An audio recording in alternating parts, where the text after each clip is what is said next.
Salut à tous! Alors aujourd'hui je vais vous faire une petite revue d'un livre que j'ai lu, of course. Il s'agit du livre sans nom. Comme son nom l'indique, c'est un livre sans nom et sans auteur. Il a été publié sur internet le premier chapitre, anonymement, ça plus éditeur, du coup ils l'ont publié.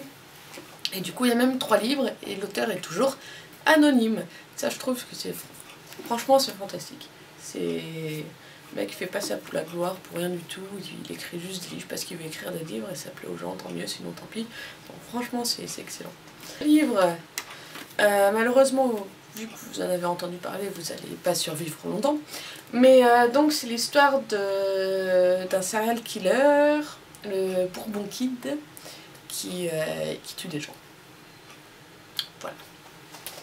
C'est la ville de Santa Montega, en Amérique bien sûr, et tous les psychopathes sont là-bas de toute façon.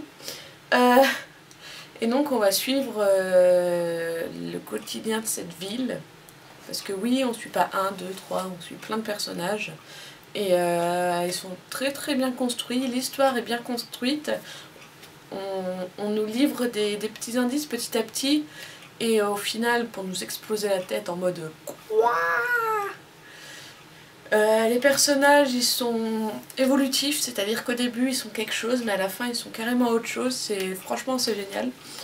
Ils évoluent bien, pas bien dans le sens où ils deviennent des bonnes personnes, ou dans le sens où voilà, mais bien, c'est une bonne évolution. C'est des gens qui, c'est pas du jour au lendemain, pas comme dans certains livres où la première page, l'héroïne elle est débile et la dernière elle est toute intelligente d'un coup. Enfin, genre elle a changé complètement, et même 2 fois sur la deuxième page. Oh, elle a rencontré l'amour, du coup elle devient super débile. Bref, ce n'est pas le propos.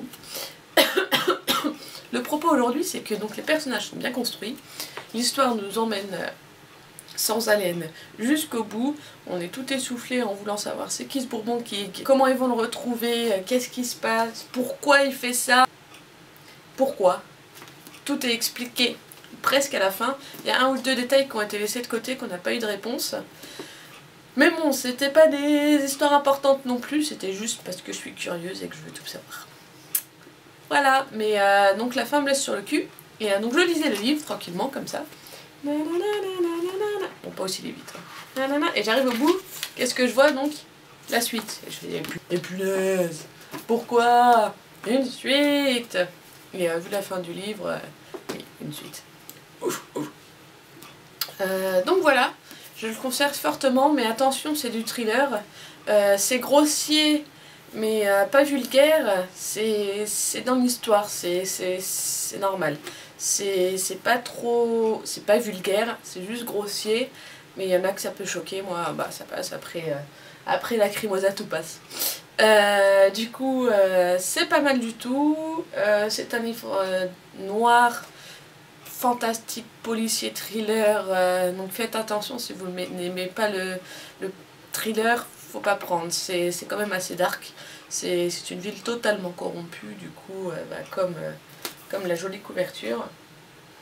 Donc ne vous faites pas avoir. C'est très agréable si on est fan du genre. Si on n'aime pas déjà à la base ou si on connaît pas, commencez pas par celui-là. Comme ils le disent derrière, c'est vrai que ça rappelle un peu le style de Quentin Tarantino. Donc si en plus vous n'aimez pas ces films, laissez tomber, passez à côté, c'est pas grave. J'en achèterai un autre à votre place. Je rigole. Mais vraiment allez-y si vous êtes fan du genre, sinon c'est pas la peine. Passez une bonne journée!